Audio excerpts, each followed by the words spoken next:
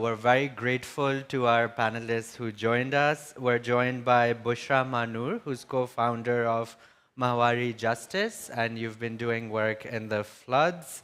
We're also joined by Kaisar Javed here, who's the president of the Progressive Students Collective,